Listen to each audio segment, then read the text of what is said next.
नमस्कार दोस्तों, आज का हमारा टॉपिक है इंडस्ट्रियल सेक्टर, औद्योगिक क्षेत्र। कृषि क्षेत्र हम लोगों ने पढ़ लिया है, ठीक है। और आज हम इंडस्ट्रियल सेक्टर पर चर्चा करेंगे, ठीक है। जैसे कि हमें पता है किसी भी अर्थव्यवस्था के 3 महत्वपूर्ण क्षेत्र होते हैं, ठीक है। पहला उसका कृषि क्षेत्र होता है, दूसरा उसका औद्योगिक क्षेत्र होता है, तीसरा इसका सेवा क्षेत्र होता है। तो आज हम औद्योगिक क्षेत्र पढ़ेंगे और औद्योगिक क्षेत्र के बाद हम सेवा क्षेत्र पर जाएंगे, ठीक है। तो औद्योगिक क्षेत्र का सामान्य परिचय देख लेते हैं। किसी भी देश के आर्थिक विकास उसकी अर्थव्यवस्था के तीनों क्षेत्रों में उचित संतुलन का होना अनिवार्य है। जब हम किसी भी देश के अर्थव्यवस्था के संदर्भ में चर्चा करते हैं या बात करते हैं तो यह अत्यंत आवश्यक हो जाता है कि उस देश की अर्थव्यवस्था के जो तीनों क्षेत्र हैं, ठीक है, जिसके बारे में हमने बात की, कृषि क्षेत्र, औद्योगिक क्षेत्र और सेवा क्षेत्र, इन तीनों ही क्षेत्रों में एक उचित संतुलन होना चाहिए, ठीक है।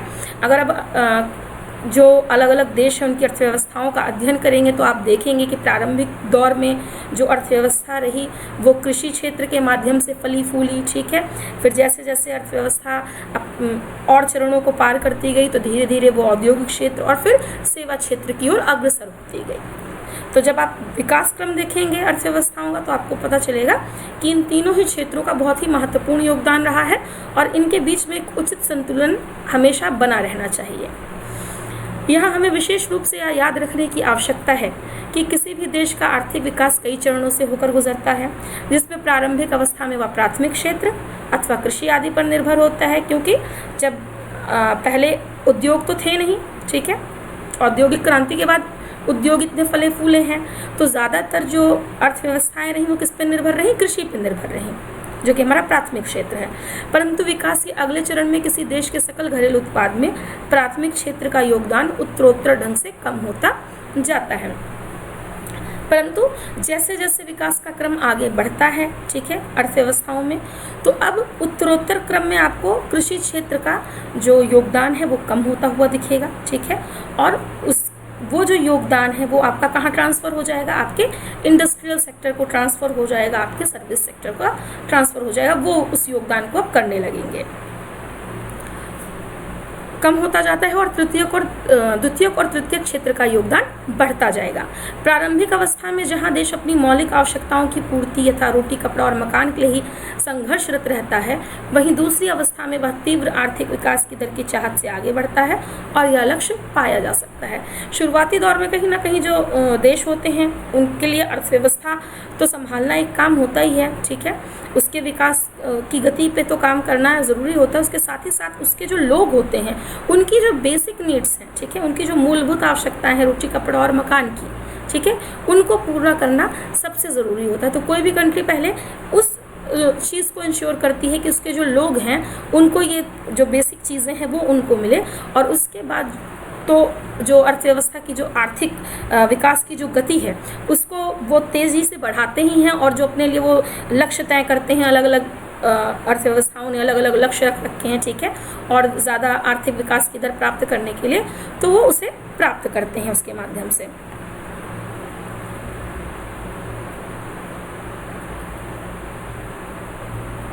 औद्योगिक माध्यम से ज़्यादातर पश्चिमी देश इस औद्योगिक विकास की रफ्तार को औद्योगिक क्रांति के ज़रिए हासिल करते हैं, ठीक है। तो अगर आप ज़्यादातर यूरोपियन कंट्रीज़ को देखेंगे तो जो उन्होंने बहुत तेज़ जो ये आर्थिक विकास की जो दर उन्होंने बहुत तेज़ी से अपने देश में बढ़ाई, उसमें सबसे बड़ा योगदान उनके यहाँ औद्योगिक विकास को दिया जाता है, ठीक है। औद्योगिक विकास के माध्यम से उन्होंने बहुत तेज़ी से जो औद्योगिक क्रांति वहाँ पर आई उसके बाद उन्होंने बहुत तेज़ी से जो है अपनी अर्थव्यवस्था की जो विकास की जो दर है उसको बहुत तेज़ी से बढ़ाया और काफ़ी ऊंची जो दर है उन्होंने प्राप्त की इसके माध्यम से। 18वीं शताब्दी के उत्तरार्ध तथा 19वीं शताब्दी के पूर्वार्ध में कुछ पश्चिमी देशों के तकनीकी, सामाजिक, आर्थिक एवं सांस्कृतिक स्थिति में काफ़ी बड़ा बदलाव आया। इसे ही औद्योगिक क्रांति के नाम से जाना जाता है। इसके पहले अगर आप देखेंगे, ठीक है, 18वीं शताब्दी के उत्तरार्ध और 19वीं शताब्दी के पूर्वार्ध, ठीक है। और अगर आप इसके पहले बात करेंगे तो आपको ज़्यादातर अर्थव्यवस्थाएं जो है कृषि आधारित ही मिलेंगी। ये एक ऐसा समय और काल रहा जब औद्योगिक क्रांति का समय आया और जो यूरोपियन कंट्रीज़ थी उन्होंने बड़े पैमाने पर जो है इंडस्ट्रीज़ को प्राथमिकता दी, बड़े पैमाने पर उद्योगों की स्थापना की और जिसके माध्यम से उन्होंने अपनी अर्थव्यवस्था को बहुत गति दी, ठीक है। और इसी समय को ये औद्योगिक क्रांति और इंडस्ट्रियल रेवोल्यूशन के नाम से भी जाना जाता है। यह सिलसिला प्रारंभ होकर पूरे विश्व में फैल गया। शुरुआत इसकी यूरोप से हुई, पर धीरे धीरे आज अगर आप देखेंगे तो सारी दुनिया में ये चीज़ फैल चुकी हुई है। औद्योगिक क्रांति शब्द का इस संदर्भ में उपयोग सबसे पहले आर्नोल्ड टाइनबी ने अपनी पुस्तक lectures on the industrial revolution in England में सन 1844 में किया था। ठीक है, तो औद्योगिक क्रांति शब्द आपको पहली बार जो है इस पुस्तक में आपको ये शब्द मिलेगा, जो कि 1844 में प्रकाशित हुई थी। भारत में ब्रिटिश काल के दौरान औद्योगिक विकास को गहरा धक्का लगा। जैसा कि हमें पता है कि ब्रिटिशर्स की जो भी नीतियां थीं वो शोषण की नीतियां थीं।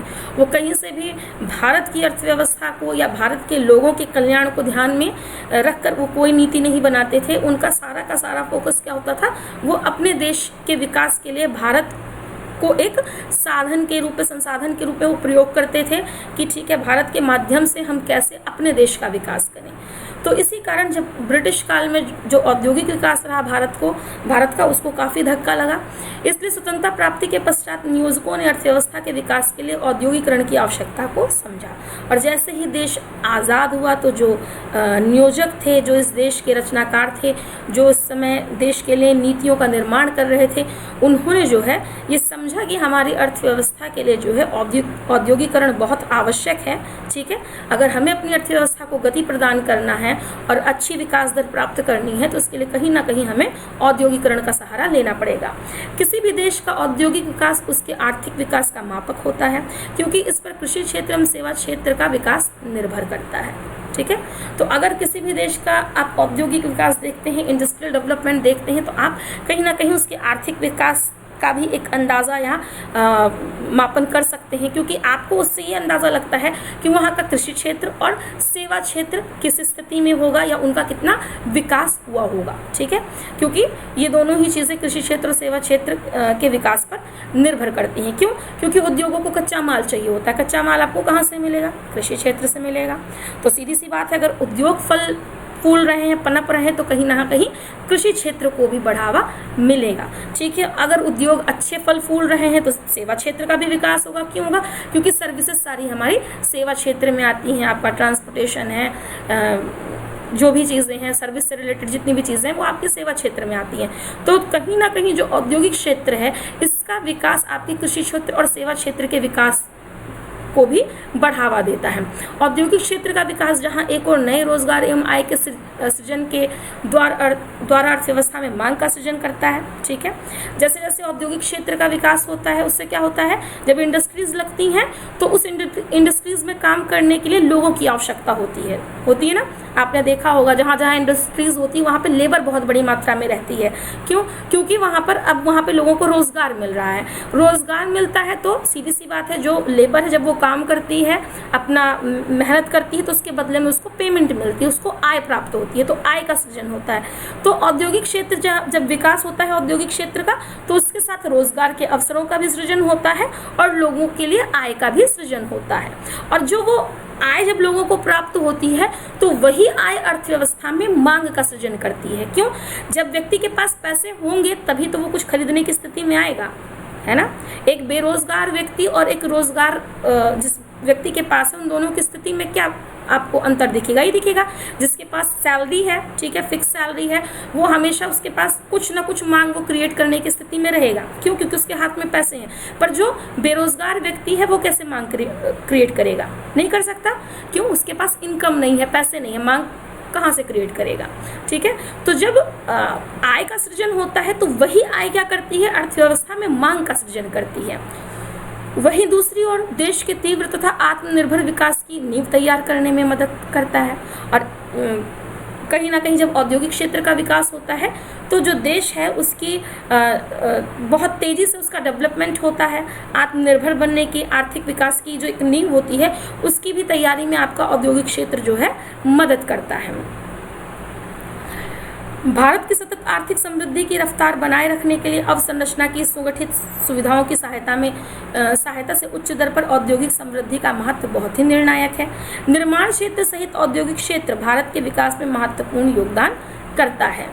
ठीक है, तो जब आप विकास की बात करते हैं, ठीक है, तो उसमें अवसंरचना का भी बहुत महत्व है और उद्योगों के लिए तो आधारभूत अवसंरचना का बहुत ही महत्व है। बिना आप आधारभूत संरचना के उद्योगों की स्थापना नहीं कर सकते, ठीक है। आपको इलेक्ट्रिसिटी चाहिए, आपको रोड्स अच्छी चाहिए अगर कहीं इंडस्ट्री लग रही है तो, ठीक है। हॉस्पिटल्स चाहिए, जो लेबर वहाँ पे रह रहे हैं उनके लिए, जो उनके बच्चों के लिए स्कूल्स चाहिए। तो जो बेसिक आधारभूत जो अवसंरचना है, ठीक है, उसका भी जो है इसके माध्यम से कहीं ना कहीं निर्माण होता है, उसका भी विकास होता है। निर्माण क्षेत्र सहित औद्योगिक क्षेत्र भारत के विकास में महत्वपूर्ण योगदान करता है। वर्ष 2017-18 में सकल मूल्य वर्धन जीवीए में इसका 29.1% अनंतिम अनुमान का योगदान रहा।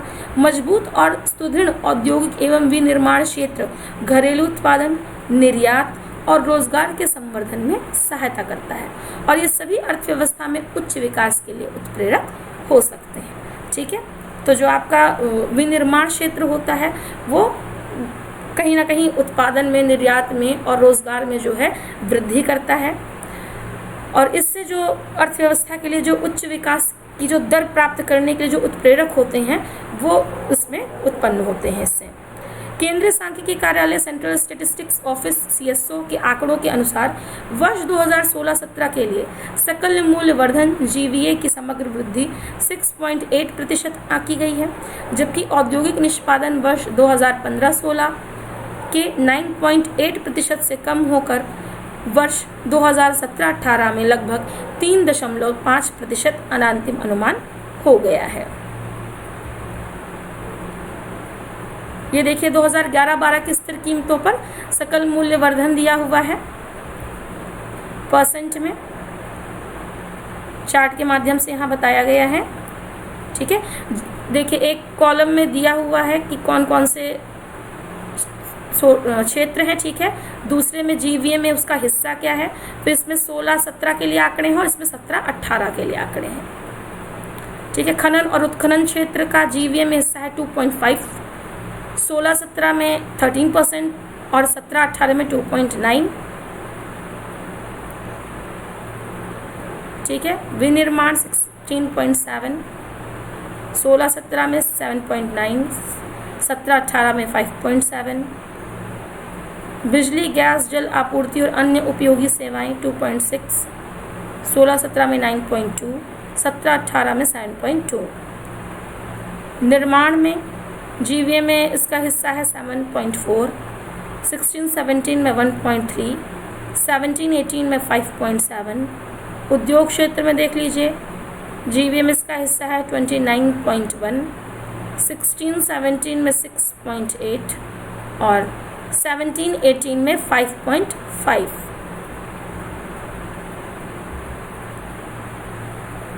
देखिए नोट दिया हुआ है कि जीवीए में हिस्सा जो कि 2017-18 में स्थिर मूल्यों पर अनंतिम अनुमान है।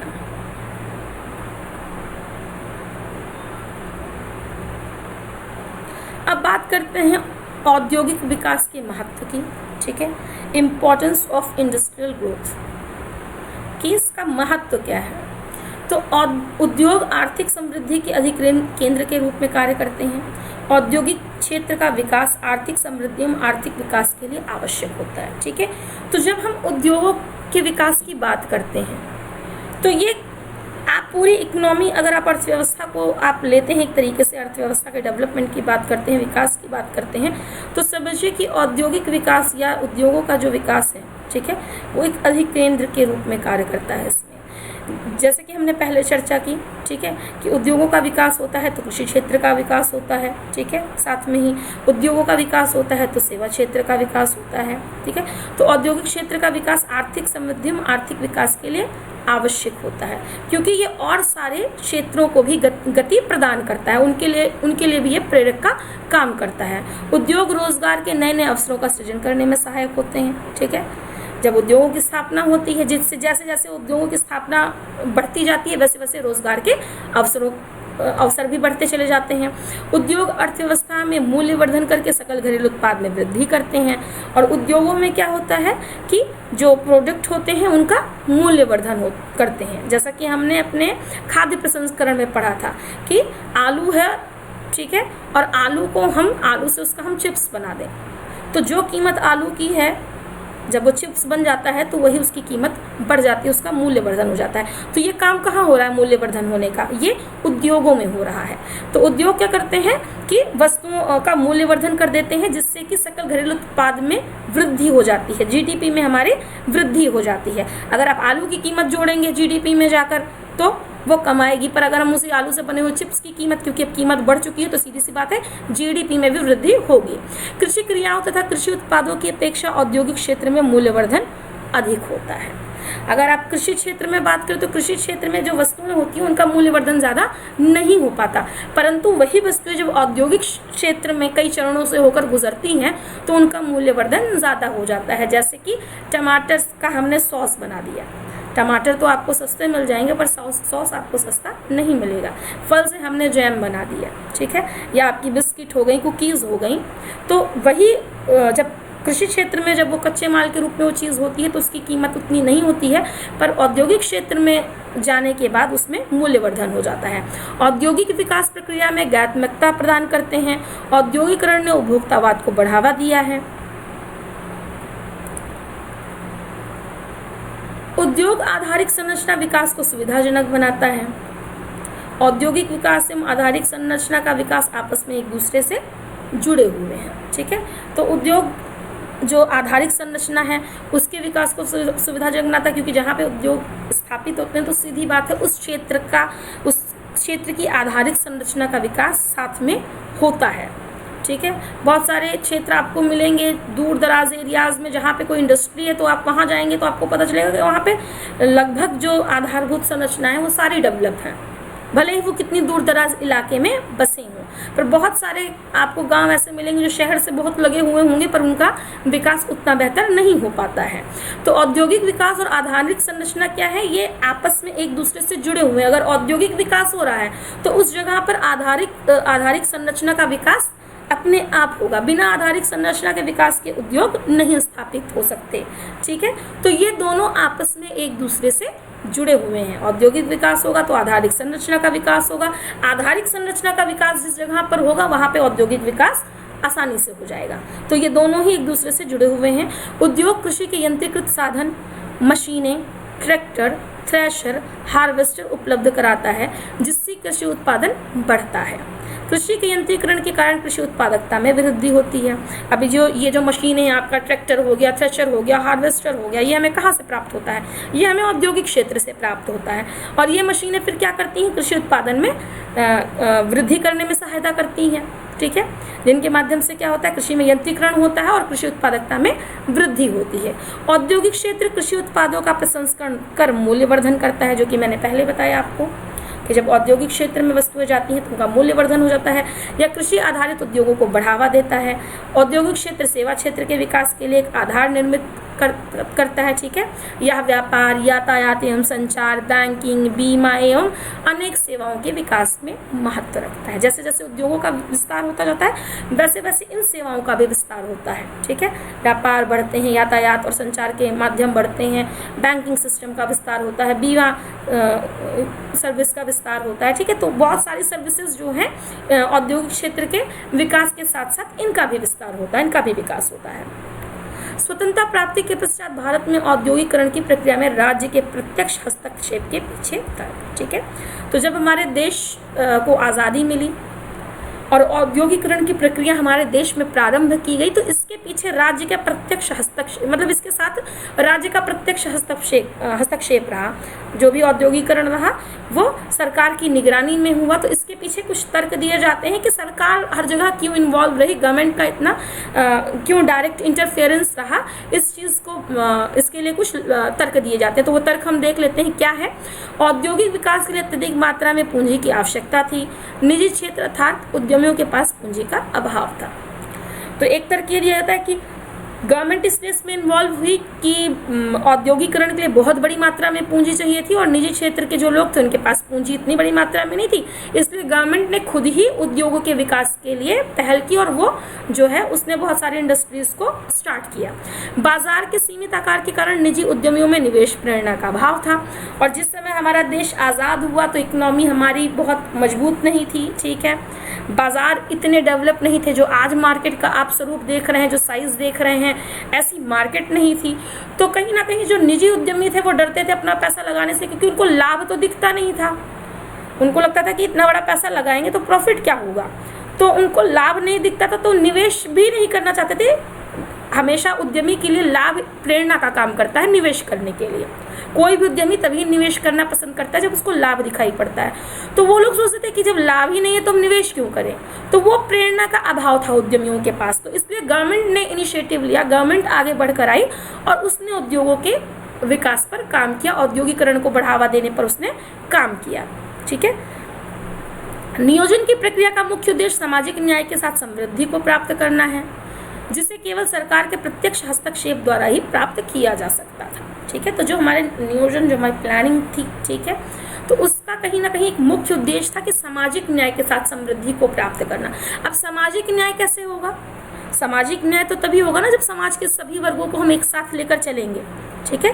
जब हम समाज के सभी वर्गों को एक साथ लाकर खड़ा करेंगे बिना किसी भेदभाव के आधार पर, तभी सामाजिक न्याय होगा। और सामाजिक न्याय के साथ समृद्धि प्राप्त करनी है तो ये केवल सरकार के माध्यम से हो सकता था, क्योंकि सरकार किसी प्रकार के लाभ या भेदभाव इन सारी चीज़ों को देख करके काम नहीं करती। तो इसलिए गवर्नमेंट के प्रत्यक्ष हस्तक्षेप के द्वारा ही ये जो उद्देश्य था इसकी प्राप्ति हो सकती थी, सामाजिक न्याय के साथ समृद्धि को प्राप्त करने का जो उद्देश्य था। इसीलिए जो है गवर्नमेंट ने यहाँ पर डायरेक्ट इंटरफेयर किया। औद्योगिक क्षेत्र नागरिकों की मूलभूत आवश्यकताओं की पूर्ति हेतु आवश्यक उत्पाद निर्मित करता है एवं लोगों के जीवन स्तर को ऊंचा उठाने में सहायक होता है, ठीक है। जिससे हमारा देश आज़ाद हुआ उसमें बहुत सारी ऐसी चीज़ें थी, छोटी छोटी चीज़ें थी जिनका कि भारत में उत्पादन नहीं होता था, ठीक है। तो उसके लिए हम दूसरों पे निर्भर थे। तो कहीं ना कहीं सरकार को ये लगा कि हमें जो हमारे नागरिक हैं उनकी मूलभूत आवश्यकताओं की पूर्ति के लिए जो उत्पाद हैं उनका हमें स्वयं निर्माण करना चाहिए, ठीक है। तो उसके लिए भी उन्होंने औद्योगिक क्षेत्र को बढ़ावा दिया, जिससे कि जब उत्पादन अपने देश में होगा, ठीक है, तो कहीं ना कहीं लोगों का जो जीवन स्तर है उसको उठाने में सहायता मिलेगी। औद्योगिक क्षेत्र निर्यात के उत्पाद उपलब्ध कराकर निर्यात संवर्धन में महत्वपूर्ण भूमिका निभाता है, ठीक है। औद्योगिक क्षेत्र में जो अतिरिक्त उत्पादन होता है, ठीक है, उन उत्पाद को हम निर्यात कर सकते हैं, ठीक है। और इससे कहीं ना कहीं निर्यात संवर्धन में जो है औद्योगिक क्षेत्र महत्वपूर्ण भूमिका निभाता है। और जब हम वस्तुओं का निर्यात करते हैं तो उसके बदले में हमें जो है विदेशी मुद्रा प्राप्त होती है, उससे भी अर्थव्यवस्था को बल प्रदान किया मिलता है, ठीक है। तो ये तर्क रहे कि भारत सरकार या इंडियन गवर्नमेंट ने प्रत्यक्ष रूप से जो है किस तरीके से क्यों हस्तक्षेप किया औद्योगिक क्षेत्र के विकास में, उसको लेकर के। अब हम देखते हैं औद्योगिक नीतियाँ, ठीक है। नीतियाँ बहुत सारी नहीं हैं, ठीक है। लगातार ये एक ऐसा क्षेत्र है जिस पे काम चलता ही रहता है निरंतर, ठीक है। तो बहुत सारी पॉलिसीज़ तब से अब तक में आई हैं, तो हम क्रमबद्ध रूप से देख लेते हैं कौन से समय में कौन सी पॉलिसी आई है। औद्योगिक नीतियाँ देश में औद्योगिक विकास की कार्य योजना प्रस्तुत करती हैं।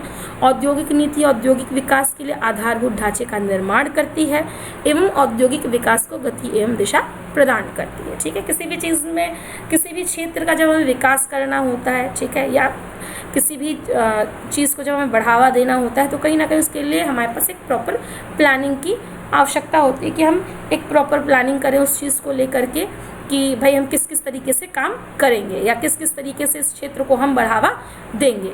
तो वही समझिए, वही पॉलिसीज़, वही नीतियाँ हैं। तो पहले आप देख लीजिए औद्योगिक नीति 1948, इंडस्ट्रियल पॉलिसी 1948, ठीक है। भारत की पहली औद्योगिक नीति 6 अप्रैल 1948 को तत्कालीन उद्योग तथा वाणिज्य मंत्री डॉक्टर श्यामा प्रसाद मुखर्जी द्वारा जारी की गई थी। तो ये भारत की पहली इंडस्ट्रियल पॉलिसी है, ठीक है, स्वतंत्र भारत की, जो कि 6 अप्रैल 1948 को डॉक्टर श्यामा प्रसाद मुखर्जी के द्वारा जारी की गई थी। इस औद्योगिक नीति में औद्योगिक विकास के लिए सार्वजनिक तथा निजी दोनों क्षेत्रों की भूमिका पर बल दिया गया, ठीक है। तो ये जो पॉलिसी रही, इसमें सार्वजनिक क्षेत्र और निजी क्षेत्र दोनों की ही भूमिका पे बल दिया गया, दोनों की ही संयुक्त भूमिका को महत्व दिया गया। इसमें इस नीति में उद्योगों को 4 श्रेणियों में रखा गया।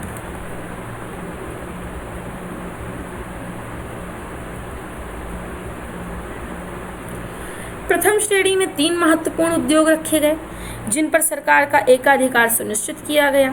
ठीक है, इस श्रेणी में 3 उद्योग थे: अस्त्र शस्त्र व युद्ध सामग्री, परमाणु ऊर्जा एवं रेल परिवहन। तो ये प्रथम श्रेणी जो रही उसमें 3 उद्योग थे जो महत्वपूर्ण उद्योग थे, और इस पर सिर्फ गवर्नमेंट का एकाधिकार रखा गया, इसमें निजी क्षेत्र की भागीदारी को स्वीकार नहीं किया गया। तो 3 उद्योग आपके कौन से थे? पहला अस्त्र शस्त्र है, फिर आपका अस्त्र शस्त्र व युद्ध सामग्री हो गया पहला, ठीक है, फिर दूसरा आपका हो गया परमाणु ऊर्जा, और तीसरा हो गया आपका रेल परिवहन। तो इन 3 क्षेत्रों में किसी बाहरी व्यक्ति के हस्तक्षेप को दूर रखा गया। ठीक है, सीधे सीधे पूरा एकाधिकार इसमें सरकार को दिया गया।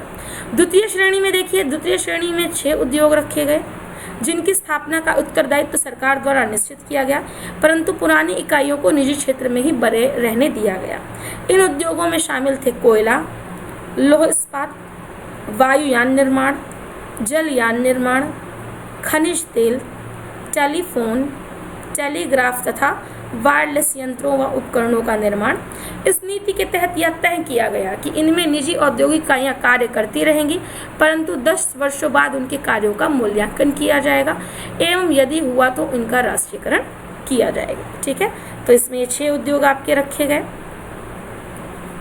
तीसरी श्रेणी में आपके 18 उद्योगों को रखा गया जो निजी क्षेत्र द्वारा सरकारी नियंत्रण से चलाए जाने थे। ठीक है, कौन कौन से हैं देखिए, जैसे आपका हो गया मशीन टूल्स, चीनी, कागज, सीमेंट, सूती वस्त्र, रसायन आदि। चतुर्थ श्रेणी में शेष सभी उद्योगों को निजी क्षेत्रों के लिए रखा गया, परंतु उद्योग विशेष की प्रगति असंतोषजनक होने पर सरकार द्वारा इस क्षेत्र में भी हस्तक्षेप करने का अधिकार था।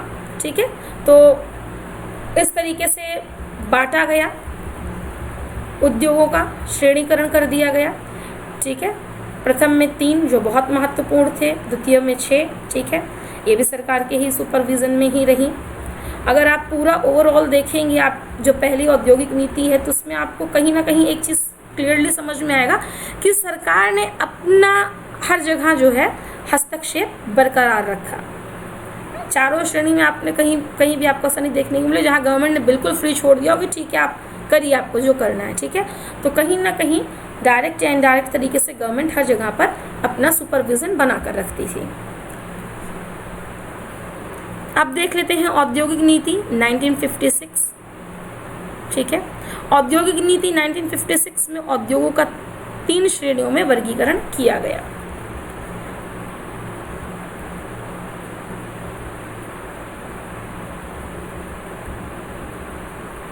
अनुसूची ए में 17 ऐसे उद्योगों को रखा गया जिनकी स्थापना एवं विकास सार्वजनिक क्षेत्र के उद्यमों के रूप में की जानी थी। इन उद्योगों पर केंद्र सरकार का संपूर्ण एकाधिकार एवं नियंत्रण था। इन्हें सार्वजनिक क्षेत्र के उद्यम के नाम से जाना जाता है। ठीक है, तो अनुसूची ए में 17 उद्योग थे जिनकी स्थापना और विकास जो है वो सार्वजनिक क्षेत्र के उद्यम के रूप में हुई, कि मतलब कि ये सरकारी उपक्रम है, इस रूप में उनकी पहचान रही। ठीक है, और उन उद्योगों पे जो पूरा एक संपूर्ण एकाधिकार रहा वो किसका रहा? केंद्र सरकार का रहा। इन्हें सार्वजनिक क्षेत्र के उद्यम के नाम से जाना जाता है।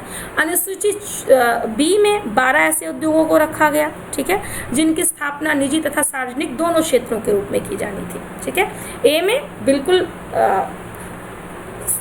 सरकार के एकाधिकार में रखे गए उद्योग, और बी में क्या किया गया कि इसकी स्थापना में निजी तथा सार्वजनिक दोनों क्षेत्रों के रूप में इनकी स्थापना की गई। इन उद्योगों के भावी विकास की दिशा में राज्य द्वारा प्रयास किया जाता था, परंतु निजी उद्यमकर्ताओं को स्वतंत्र रूप से अलग राज्य के साथ सहयोग करते हुए नई इकाइयों की स्थापना के अवसर प्रदान किए जाने थे।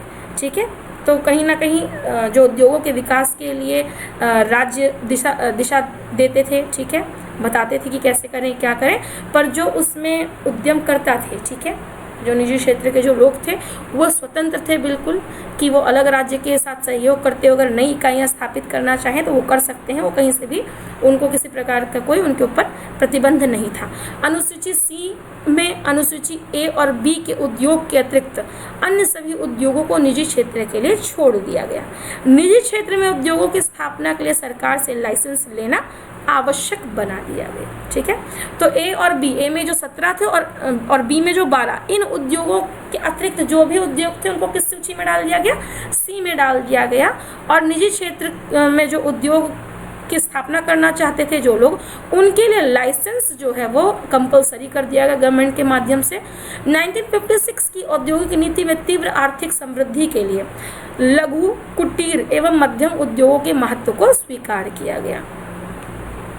ठीक है, तो 1956 की जो औद्योगिक नीति थी उसमें कहीं ना कहीं इस बात को महसूस किया गया कि अगर तीव्र आर्थिक समृद्धि हमें प्राप्त करनी है तो इसके लिए सिर्फ हमें बड़े बड़े उद्योगों पर ही ध्यान नहीं देना होगा, इसके साथ हमें कहीं ना कहीं जो लघु और कुटीर और जो मध्यम उद्योग हैं इनके महत्व को भी स्वीकार करना होगा, इनको भी हमें उतना इम्पोर्टेंस देनी होगी। इस औद्योगिक नीति में औद्योगिक विकास का नेतृत्व सार्वजनिक क्षेत्र द्वारा किया गया। इस नीति में अनुसूची बी के सभी उद्योगों तथा अनुसूची सी के अनेक उद्योगों के लिए लाइसेंस लेना अनिवार्य कर दिया गया। इस प्रावधान ने अर्थव्यवस्था में लाइसेंस, कोटा, परमिट राज की स्थापना की। देश के अंदर बढ़ती क्षेत्रीय असमानता को कम करने के लिए यह नीति अर्थव्यवस्था के अत्यंत पिछड़े तथा अविकसित क्षेत्रों में नई सरकारी कंपनियों को स्थापित करने के लिए प्रतिबद्ध थी। ठीक है, तो कहीं ना कहीं ये जो लाइसेंस का कंपल्शन था उसने एक नए दौर की शुरुआत की जिसको कि लाइसेंस, कोटा, परमिट राज कहा गया। ठीक है, कि लाइसेंसिंग कंपल्सरी थी इंडस्ट्रीज के लिए। और देश में जो क्षेत्रीय असमानता थी कि किसी क्षेत्र का बहुत अच्छा विकास हो है, वहाँ पे बहुत सारी इंडस्ट्रीज पहले से स्थापित थी और कहीं कुछ नहीं था, तो उसके लिए कहीं ना कहीं इसमें एक प्रतिबद्धता थी कि जो सरकारी कंपनियां हैं वो ऐसे क्षेत्रों में उनकी स्थापना की जाएगी। ठीक है, पिछड़े क्षेत्रों में जहाँ पर अभी ज़्यादा विकास नहीं हुआ है। कुछ प्रमुख उद्योग एवं सहयोगी देश। ठीक है, कुछ प्रमुख उद्योग एवं उनकी स्थापना में सहयोगी देश। तो कुछ उद्योगों की स्थापना हुई है कुछ देशों की सहायता से, तो देख सकते हैं आप कौन कौन से हैं। इस्पात संयंत्र हैं ये। ठीक है, भिलाई इस्पात संयंत्र छत्तीसगढ़, इसका सहयोगी देश है सोवियत संघ रूस। ठीक है, रूस की सहायता से इसकी स्थापना हुई है। राउरकेला इस्पात संयंत्र ओडिशा, इसका सहयोगी देश है जर्मनी। बोकारो इस्पात संयंत्र झारखंड, इसका सहयोगी देश है सोवियत संघ रूस। और दुर्गापुर इस्पात संयंत्र पश्चिम बंगाल, इसका सहयोगी देश है यूके, ब्रिटेन। ठीक है, तो ये जो अलग अलग जगह पे स्थापित इस्पात संयंत्र हैं अलग अलग देशों की सहायता से स्थापित किए गए हैं। ठीक है, अब देख लेते हैं औद्योगिक नीति 1969। इस औद्योगिक नीति में एकाधिकार तथा प्रतिबंधक व्यापार प्रक्रिया अधिनियम MRTP एक्ट पारित किया गया। ठीक है, तो ये बड़ा इंपॉर्टेंट है, इसे ध्यान रखिएगा कि MRTP एक्ट आपका कब पारित किया गया है, तो औद्योगिक नीति 1969 में पारित किया गया है। ठीक है, इस अधिनियम का उद्देश्य कंपनियों की व्यापारिक तथा वाणिज्यिक प्रक्रियाओं का नियमन करना तथा आर्थिक सुधार के एकाधिकार एवं केंद्रीकरण को रोकना था। ठीक है, तो इस अधिनियम के माध्यम से कहीं ना कहीं जो व्यापारिक कंपनियां थी, ठीक है, जो कंपनियां थी उनका जो है एक प्रकार से नियमन करने के लिए औद्योगिक नीति को लाया गया। ठीक है, और इसके माध्यम से कहीं ना कहीं आर्थिक सुधार भी करने की कोशिश की गई। व्यापार की निषिद्ध तथा प्रतिबंधक प्रक्रियाओं को सामंजित करने के लिए सरकार ने MRTP आयोग की स्थापना की। प्रारंभ में रुपये 25 करोड़ उससे अधिक की संपत्ति वाली कंपनियों को किसी विस्तार के लिए भारत सरकार की अनुमति आवश्यक थी। इसे ही MRTP सीमा कहा गया। 1980 में MRTP सीमा को बढ़ाकर रुपये 50 करोड़ तथा 1985 में रुपये 100 करोड़ कर दिया गया। वर्ष 1951 में सीमा को समाप्त कर दिया गया। तो पहले क्या था कि 25 करोड़ रुपए की जो कंपनी है उसके लिए अगर उस स्थापना करनी है ऐसी कंपनी के लिए तो उसके लिए गवर्नमेंट की जो है परमिशन की आवश्यकता होती थी। तो बाद में वो जो अमाउंट है वो 25 करोड़ से बढ़ाकर, जो कि सीमा को क्या कहा गया है, MRTP सीमा, तो बाद में इस अमाउंट को बढ़ा करके 50 करोड़ कर दिया गया 1980 में, कि 50 करोड़ तक की उसके लिए आपको गवर्नमेंट की आवश्यकता होगी। 1985 में सीमा को बढ़ाकर 100 करोड़ कर दिया गया MRTP सीमा को, ठीक है। पर 1951 में तक आते आते इस सीमा को समाप्त कर दिया गया, ठीक है। ये जो एक सीमा लगाई गई थी, इस सीमा को हटा दिया गया। औद्योगिक नीति 1973, औद्योगिक नीति 1973 में मूलभूत उद्योग, कोर इंडस्ट्री की विचारधारा को अपनाया गया। मूलभूत उद्योग वो होते हैं जो अन्य उद्योगों के विकास के लिए मूल रूप से महत्वपूर्ण होते हैं। तो पहले तो आप ये समझ लीजिएगा कि कोर इंडस्ट्री या मूलभूत उद्योग किसे कहा जाता है। कभी कभी डिफिनीशन ही पूछ लेता है, तो पता होना चाहिए। तो औद्योगिक नीति 1973 में ये आया है कॉन्सेप्ट आपका, किसका, कोर इंडस्ट्री का कॉन्सेप्ट। और कोर इंडस्ट्री किसे कहते हैं या मूलभूत उद्योग किसे कहते हैं, तो मूलभूत उद्योग वे उद्योग होते हैं जो अन्य उद्योगों के विकास के लिए सहायक होते हैं या महत्वपूर्ण होते हैं, ठीक है।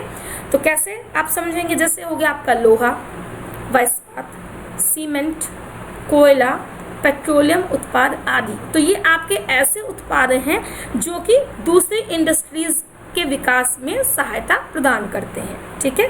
तो इसीलिए इनको कोर इंडस्ट्री में रखा जाता है। कुछ उद्योगों को आरक्षित सूची में रखा गया, जहां केवल लघु एवं मध्यम उद्योग ही स्थापित किए जा सकते थे। इस औद्योगिक नीति में संयुक्त क्षेत्र की अवधारणा विकसित हुई। संयुक्त क्षेत्र के उद्योगों में केंद्र, राज्य तथा निजी क्षेत्र सभी की सहभागिता सुनिश्चित की गई। विदेशी मुद्रा के विनियमन के लिए विदेशी मुद्रा विनियमन अधिनियम, फॉरेन एक्सचेंज रेगुलेशन एक्ट फेरा को पारित किया गया, ठीक है।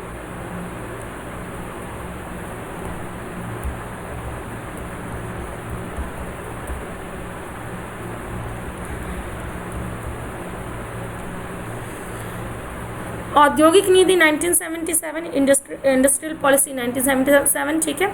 औद्योगिक नीति 1977 में ग्रामीण उद्योगों एवं लघु, कुटीर एवं मध्यम उद्योगों पर विशेष बल दिया गया। विकेंद्रीकृत औद्योगिकरण के द्वारा आम लोगों को औद्योगिकरण की प्रक्रिया से जोड़ने का प्रयास किया गया, ठीक है। तो 1977 की जो पॉलिसी रही, औद्योगिक नीति रही, इसमें क्या किया गया कि ग्रामीण जो उद्योग रहे, जो लघु, कुटीर, मध्यम उद्योग रहे, उन पर बल दिया गया और कहीं ना कहीं विकेंद्रीकरण की नीति को इसमें अपनाया गया कि उद्योगों का विकेंद्रीकरण किया जाए, किसी एक एरिया पर्टिकुलर किसी क्षेत्र में वो केंद्रीकृत ना होकर के पूरी देश में जो है औद्योगिकरण को फैलाया जाए, ठीक है। तो अब पूरे देश में फैलाने के लिए उसमें ग्रामीण क्षेत्र को भी उसमें समाहित करने के लिए जो लघु उद्योग हैं, कुटीर उद्योग है, जो मध्यम मझोले उद्योग हैं, उनके विकास पर उनको जो है विशेष रूप से इसमें महत्व दिया गया, ठीक है। तो विकेंद्रीकृत औद्योगिकरण के द्वारा आम लोगों को औद्योगिकरण की प्रक्रिया से जोड़ने का प्रयास किया गया। लघु व कुटीर उद्योगों का विस्तार बृहद पैमाने पर करने के लिए जिला उद्योग केंद्रों DICS की स्थापना की गई। इस नीति में उत्पादन के लिए श्रम प्रधान प्रौद्योगिकी पर बल दिया गया, ठीक है। और कहीं ना कहीं इस नीति में उत्पादन के लिए, ठीक है, इस पॉलिसी को जब एडॉप्ट किया गया तो इसमें जो उत्पादन की जो प्रक्रिया रही उसमें श्रम प्रदान प्रौद्योगिकी को बल दिया गया। मशीन्स को इसमें इम्पोर्टेंस नहीं दी गई कि मशीन से तो आप एक मशीन 100 आदमी के बराबर काम कर देती है। तो कहीं ना कहीं जब ये ग्रामीण क्षेत्र में जब उद्योगों की स्थापना पर बल दिया गया तो यहाँ पर श्रम प्रधान जो प्रौद्योगिकी थी उस पर बल दिया गया। इस नीति के द्वारा अनावश्यक क्षेत्रों में विदेशी निवेश पर प्रतिबंध लगाया गया और इसके माध्यम से कहीं ना कहीं ये भी इंश्योर किया गया कि जो अनावश्यक क्षेत्र में जो विदेशी निवेश आ रहा है उसको रोका जाए। तो उसके लिए यहाँ पर प्रतिबंध लगाया गया। औद्योगिक नीति 1980, इस नीति में तकनीकी हस्तांतरण मार्ग द्वारा विदेशी निवेश को फिर से अनुमति प्रदान की गई। MRTP सीमा में संशोधन कर इसे बढ़ाकर 50 करोड़ रुपए कर दिया गया। ठीक है, तो इसमें खाली ये एक चीज़ है कि विदेशी निवेश को फिर से अनुमति दी गई और जो MRTP की सीमा रही वो 50 करोड़ रुपए कर दी गई। औद्योगिक नीति 1986 द्वारा विदेशी निवेश को अधिक सरल बना दिया गया तथा अनेक औद्योगिक क्षेत्रों को निवेश के लिए खोल दिया गया। इस नीति में औद्योगिक लाइसेंसिंग की प्रक्रिया को अधिक सरल कर दिया गया। MRTP सीमा को संशोधित किया गया तथा इसे बढ़ाकर 100 करोड़ रुपए कर दिया गया ताकि बड़ी कंपनियों को प्रोत्साहित किया जा सके। ठीक है, तो 1986 की जो पॉलिसी रही उसमें निवेश को सरल किया गया ताकि जो विदेशी निवेश है वो उसको आकर्षित किया जा सके। ठीक है, और लाइसेंसिंग की प्रक्रिया को भी सरल किया गया ताकि लोग जो उद्योगों की स्थापना करना चाहते हैं उनको ज़्यादा दिक्कतों का सामना न करना पड़े। तो लाइसेंसिंग का भी जो प्रोसेस था उसको ईजी किया गया और MRTP की सीमा को फिर संशोधित किया गया, 50 करोड़ से इसे बढ़ाकर फिर 100 करोड़ कर दिया गया। 1950 से 90 के दौरान औद्योगिक विकास की रणनीति की प्रमुख विशेषताएं।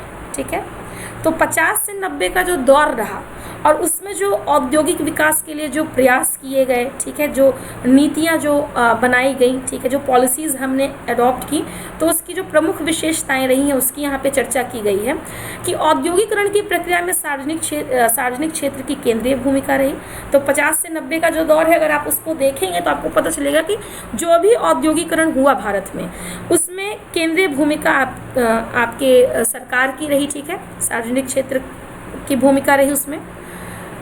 निजी क्षेत्र को परमिट लाइसेंस राज के अंतर्गत द्वितीयक अर्थात सहायक की भूमिका निभानी थी और निजी क्षेत्र के लिए जो है परमिट लाइसेंस राज कर दिया गया था, मतलब लाइसेंसिंग उसके लिए अनिवार्य कर दी गई थी। तो उसकी जो भूमिका थी वो द्वितीय अर्थात सहायक की भूमिका थी। फ्रंट पर या एकदम जो कहते हैं ना कि औद्योगिक क्रांति अगर भारत में कहा जाए जो हुई, उसको अगर कहिए कि उसको लीड करने की परमिशन आपके निजी क्षेत्र को नहीं थी, उसको लीड खाली जो हमारी गवर्नमेंट थी वो कर रही थी। अगर आप 50 से 90 का टाइम देखेंगे तो ठीक है, सार्वजनिक क्षेत्र के माध्यम से ही औद्योगिकरण को लीड किया जा रहा था और जो आपका प्राइवेट सेक्टर था वो एक सहायक की भूमिका में था केवल। औद्योगिकरण की प्रक्रिया को आयात प्रतिस्थापन के अनुसार आगे बढ़ाना था। ठीक है, तो कहीं ना कहीं जो औद्योगिकरण की प्रक्रिया स्टार्ट हुई भारत में 50 से 90 के दौरान में, इसमें आयात प्रतिस्थापन के अनुसार हमको आगे मतलब अपने प्रोसेस को बढ़ाना था। आयात प्रतिस्थापन का मतलब ये कि जो वस्तुएं हम बाहर से आयात कर रहे हैं, इसका भी अर्थ आप समझ लीजिए। आयात प्रतिस्थापन का अर्थ क्या होता है कि जो वस्तुएं हम बाहर से आयात कर रहे हैं उनका हम अपने देश में उत्पादन करें। ठीक है, और अपने देश के उत्पादन से उस जो वस्तुएं आ रही हैं उनका प्रतिस्थापन करें, तो इसको कहेंगे आयात प्रतिस्थापन। मतलब हमने देश में ही अपनी आवश्यकता की वस्तुओं का उत्पादन किया, आयात को प्रतिस्थापित कर दिया। अब हमें बाहर से वस्तुओं को मंगाने की आवश्यकता नहीं है। तो भारत में जो 50 से 90 का जो टाइम रहा उसमें जो औद्योगिकरण की प्रक्रिया बढ़ी वो किस अनुसार बढ़ी, आयात प्रतिस्थापन के अनुसार आगे बढ़ी कि हमें आयात को कम करना है और अपनी आवश्यकता की वस्तुओं का स्वयं उत्पादन करना है। घरेलू उद्योगों को विदेशी प्रतिस्पर्धा से संरक्षित करना। ठीक है, क्योंकि देश हमारा आज़ाद हुआ था, औद्योगिक क्षेत्र का विकास वही होना शुरू हुआ था, प्रारंभ हुआ था। ठीक है, छोटे छोटे इंडस्ट्रीज जो भी थे उस समय पैदा हो रहे थे, तो कहीं ना कहीं विदेशों से प्रतिस्पर्धा करने में वो ख़त्म ना हो जाएं, समाप्त ना हो जाएं जो हमारे घरेलू उद्योग थे, तो उनको संरक्षित करने के हिसाब से भी रणनीति बनाई गई और कहीं ना कहीं अपनी जो मार्केट थी उसको हमने क्लोज करके रखा।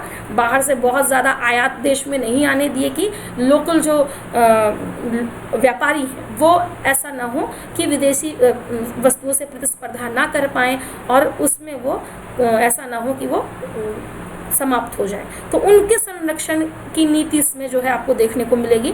अर्थव्यवस्था में आधारिक संरचना के आधार को सशक्त करने की दृष्टि से बड़े पैमाने के उद्योगों का विकास करना। ठीक है, और आपको ये भी चीज़ देखने को मिलेगी कि जो आधारिक संरचना थी, ठीक है, कहीं ना कहीं उसको ज़्यादा सशक्त करने के लिए, उसको और बेहतर करने के लिए जो है बड़े पैमाने के जो उद्योग थे उनकी स्थापना की गई। ठीक है, जिससे कि जो हमारी आधारिक संरचना है उसको हम ज़्यादा सशक्त कर सकें। रोजगार तथा आय समानता के उद्देश्यों को प्राप्त करने के लिए छोटे पैमाने के उद्योगों का विकास किया जाना। ठीक है, जो हमने बात की लघु उद्योग कुटीर उद्योगों को जो इम्पोर्टेंस दी गई, जो महत्व दिया गया, वो क्यों दिया गया कि रोजगार के जो अवसर है छोटी छोटी जगहों पर। अब इंडस्ट्री, बड़ी इंडस्ट्री तो कहीं एक जगह, ऐसा तो है नहीं कि सारे भारत के लोग निकल के वहीं पहुंच जाएंगे कि उसी एक उद्योग में जाकर सब काम कर लेंगे, ठीक है। अगर हमने 10 बहुत बड़ी इंडस्ट्रीज लगा ली तो ऐसा नहीं कि सारे भारत को उसी से रोजगार मिल जाएगा, ठीक है। तो इसीलिए जो छोटे छोटे उद्योग थे उनके विकास पर बल दिया गया कि जिनसे कि वहाँ पर लोकल लेवल पे लोगों को एम्प्लॉयमेंट मिल सके और उससे उनको आय प्राप्त हो सके, ठीक है। तो ये कुछ रणनीतियाँ रहीं 1950 से 90 के दौरान। जो आप औद्योगिक विकास आप भारत का देखेंगे तो उनमें इन सारे पॉइंट्स को जो है कंसीडर किया गया। अब बात कर लेते हैं औद्योगिक नीति 1991 की, ठीक है। 1991 की जो ये पॉलिसी है ये बहुत ही महत्वपूर्ण पॉलिसी है। इसने भारतीय अर्थव्यवस्था के समझिए स्वरूप को ही एक तरीके से चेंज कर दिया, ठीक है।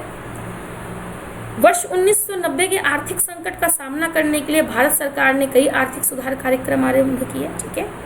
जो 1990 का समय था वो भारत के लिए फाइनेंशियल क्राइसिस का एक दौर था, ठीक है। आर्थिक रूप से भारत काफ़ी चुनौतियों का सामना कर रहा था उस समय। तो उस समय जो मतलब भारत सरकार थी उसको अपने आप को इस समस्या से बाहर निकालने के लिए कई सारे आर्थिक सुधार कार्यक्रम अपनाने पड़े, ठीक है। 1990 में कि जो हमारा फाइनेंशियल क्राइसिस का जो दौर था उसको समाप्त करने के लिए जो है इंडियन गवर्नमेंट ने बहुत सारे आर्थिक सुधार कार्यक्रम अपनाए, जिसे नई आर्थिक नीति के नाम से जाना जाता है, ठीक है। तो जिसको हम नई आर्थिक नीति भी कहते हैं। 24 जुलाई 1951 को तत्कालीन प्रधानमंत्री पीवी नरसिम्हा राव द्वारा घोषित की गई इस नई औद्योगिक नीति ने देश में एक बृहद आर्थिक सुधारों की प्रक्रिया की शुरुआत की, ठीक है। तो 50 से 90 का जो दौर रहा वो एक अलग युग रहा और ये 90 के बाद का जो दौर रहा वो समझिए एक अलग युग रहा अर्थव्यवस्था के लिए, ठीक है। तो 24 जुलाई 1951 में प्रधानमंत्री पीवी नरसिम्हा राव द्वारा घोषित की गई थी आपकी नई आर्थिक नीति, ठीक है, जिसके माध्यम से बहुत बड़े स्तर पर आर्थिक सुधारों की प्रक्रिया को भारत में शुरू किया गया। तो आर्थिक सुधारों के 3 विस्तृत घटक निम्नलिखित हैं। जो नई आर्थिक नीति है, ठीक है, एलपीजी, उसके 3 महत्वपूर्ण घटक हैं। आपका पहला है उदारीकरण, दूसरा है निजीकरण, तीसरा है वैश्वीकरण। यही 3 इसके मुख्य आधार हैं इस नीति के, ठीक है। उदारीकरण की नीति क्या है? उदारीकरण की नीति ये कहती है कि उद्योगों और व्यापारों के लिए लाइसेंस के स्थान पर उदारीकरण, मतलब कि लाइसेंसिंग जो हर जगह आप लाइसेंस, हर जगह आप परमिट का जो आप हर जगह एक बैरियर खड़ा करते हैं उसको हटा करके उदारीकरण की नीति अपनाइए और उद्योग और व्यापारों को फलने फूलने दीजिए। हर जगह जो आप चेक पॉइंट लगा देते हैं और लोगों से लाइसेंस और परमिट की डिमांड करते हैं उसे हटाइए और उदार बनिए और ये लाइसेंसिंग के प्रोसेस को हटाइए। तो ये उदारीकरण की नीति है। निजीकरण की नीति क्या है? उद्योगों के लिए कोटा प्रणाली के स्थान पर निजीकरण की नीति, ठीक है, कि जो कोटा का आप प्रावधान करते हैं, कोटा का प्रावधान न करके उसके स्थान पर आप निजीकरण को महत्व दीजिए। वैश्वीकरण की नीति, आयात तथा निर्यात के लिए परमिट के स्थान पर वैश्वीकरण की नीति। आयात तथा निर्यात के लिए अभी गवर्नमेंट जो है एक सीमा निर्धारित कर देती थी, ठीक है, कि हम अपने देश में क्या करती थी, टैरिफ और टैरिफ वगैरह लगा करके आयात को बहुत ज़्यादा महंगा कर देती थी। दूसरे देश के व्यक्ति आयात भारत में ज़्यादा नहीं कर पाते थे, या निर्यात पे भी वो बहुत ज़्यादा नियंत्रण लगाने की कोशिश करती थी। तो कहीं ना कहीं आयात तथा निर्यात के लिए जो है परमिट के स्थान पर वैश्वीकरण, ग्लोबलाइजेशन की पॉलिसी को इसमें बताया गया, ठीक है। उदारीकरण का अर्थ है सरकार द्वारा लगाए गए प्रत्यक्ष या भौतिक नियंत्रणों से अर्थव्यवस्था की मुक्ति, मतलब गवर्नमेंट का जो इंटरफेरेंस जो बहुत लंबे समय तक बहुत ज़्यादा रहा उसको कम करना और अर्थव्यवस्था को कहीं ना कहीं इस तरीके के नियंत्रण से मुक्ति देना, अर्थात अर्थव्यवस्था को विभिन्न प्रकार के नियामकों तथा नियंत्रणों के संबंध में उदार होना। यह मुख्यतः उद्योगों तथा अन्य आर्थिक क्रियाओं पर सरकारी नियंत्रण को समाप्त करने या कम करने से संबंधित है। ठीक है, तो उदारीकरण में कहा गया कि गवर्नमेंट अपना इंटरफेरेंस कम करे, लाइसेंस और ये जो उसका परमिट, ये जो सिस्टम है इसको वो हटाए और उद्योगों को स्वतंत्र छोड़े। ठीक है, सरकार अपने नियंत्रण को कम से कम कर दे। निजीकरण मूलतः एक ऐसी प्रक्रिया है जिसके परिणाम स्वरूप सार्वजनिक उद्यमों के स्वामित्व का हस्तांतरण सरकार से हटकर निजी क्षेत्र को होता है। ठीक है, मतलब सरकार अब यहाँ पे लीडरशिप ना लेकर के जो प्राइवेट सेक्टर है उसको दे। ठीक है, निजी क्षेत्र को लीड करने दे।